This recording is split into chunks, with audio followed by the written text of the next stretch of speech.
My name is Reem Tariq Al-Mutawalli. I'm the founder and CEO of the ZAY Initiative. I'm also proud to be curator to the Women's Pavilion, Dubai Expo 2021.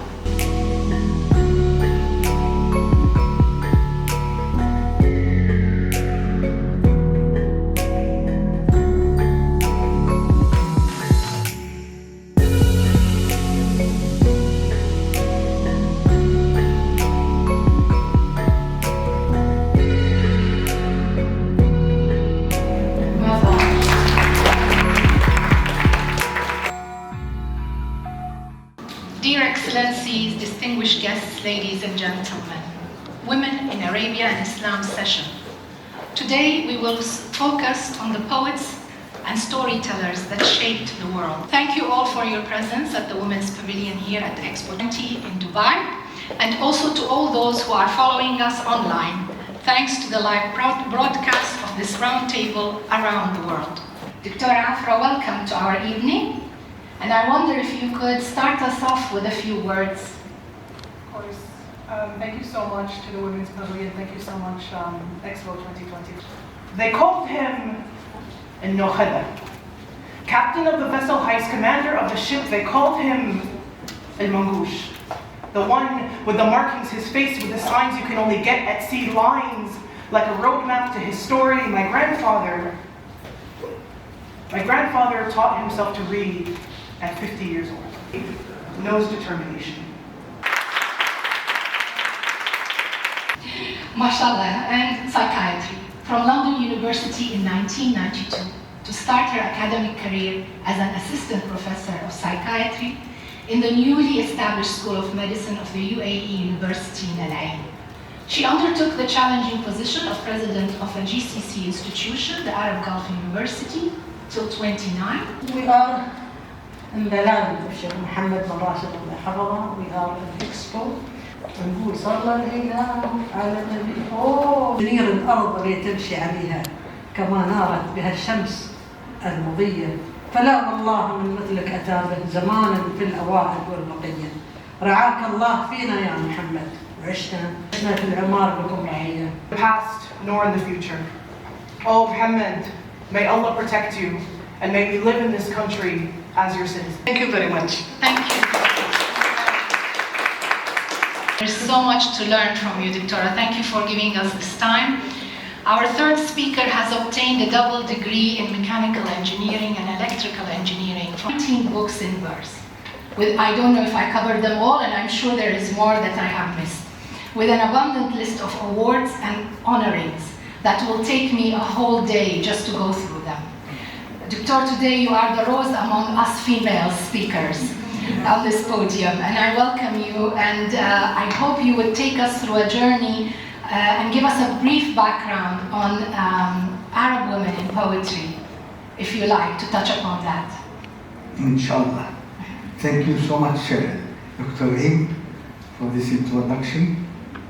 And actually my books are now more than 90, but as you said, the only male here, but don't be afraid, I am very biased towards women from childhood, not only because I am a romantic poet, but he used to address his daughter at a time when education was very limited in the females. And I think the power of suggestion. She became the first graduate in Yemen, and then she became the first PhD in Yemen, and then she became the first professor in the history of Yemen. He himself, my father, was, of course, the first graduate in the Arabian Peninsula, and he became the first professor in Yemen, male professor, but she was the first female. Influence on me and my brothers made us very much biased towards the equality of women and the role in society and culture. May I ask you, how does it feel seeing such empowered female pioneers as part of the fabric of the UAE society today? They have more people graduate, more ladies and females graduate from universities than men. and maybe Dr. Rafia can tell us what is the ratios. I think more than 50 or 60%, 70%, I don't know. But that's one. And then we were very lucky to have been gifted with such leadership like Sheikh Zayed, like Sheikh Muhammad, like Sheikh Sultan. For female, for 1 male. And to the extent that we went to the science college, asked them, please give us your student, we will work on them to be a medical school. That was the case. A very successful company. Dubai especially. And Dubai influenced all the region. Correct. To improve at least the infrastructure.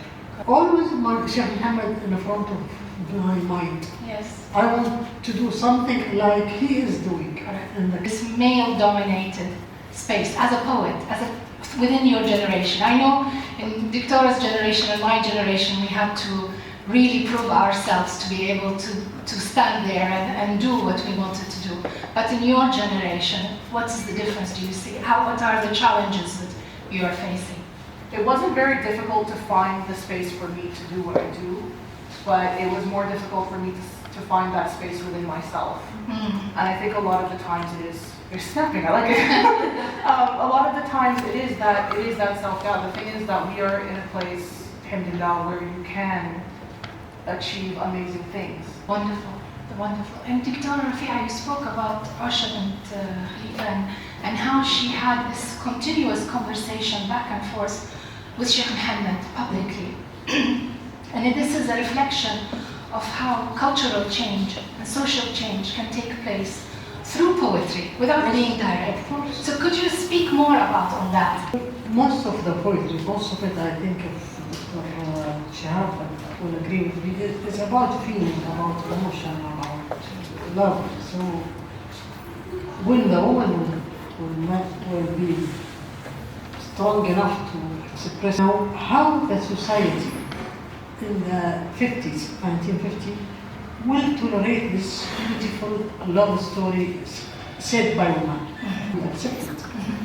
But the poetry, will put it in a way that it is not just accepted, it's appreciated also.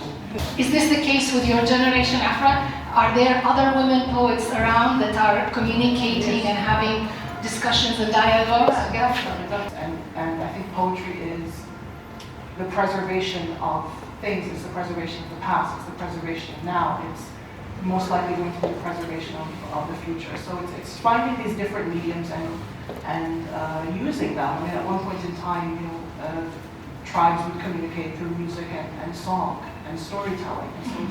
So I don't know whether you write in Arabic or in English. I've always heard you recite in English, but I don't know if you have any experience in the Arabic language. And do you find the difference between writing in Arabic and in English? I find that I'm much more serious when I write in Arabic. So I actually write in Arabic, English, and French, and I feel like there's different personalities that kind of come out through that. But I feel that I always say that I'm from a legacy of poets, continuing the legacy of poets, and it's a tradition that I take very seriously. And so I feel like Arabic poetry is something that is so special to me. It's such a beautiful part of our culture and such an important part of our culture. When she says تقفز بين التلال على ضوء القمر, which basically means she skips over hills on moonbeams. And I think that's how I look at poetry. It's going from one thing to another. We will have Dr. Afra give us a small recital before we end.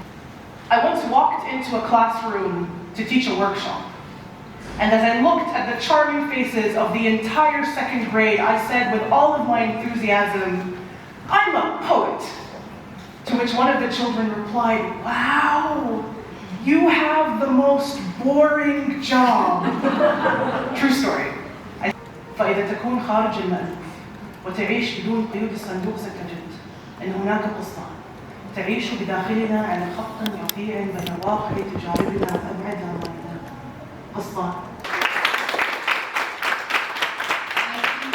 Thank you very much. This was a beautiful ending to our evening. Thank you to our speakers, thank you to the audience, and most of all to those who are following us through the network via Zoom and so on and so forth. And I wanted to thank the Women's Pavilion at Expo 2020 for this opportunity and the program of Women in Islam. Thank you very much for being here, and I hope to see you again soon.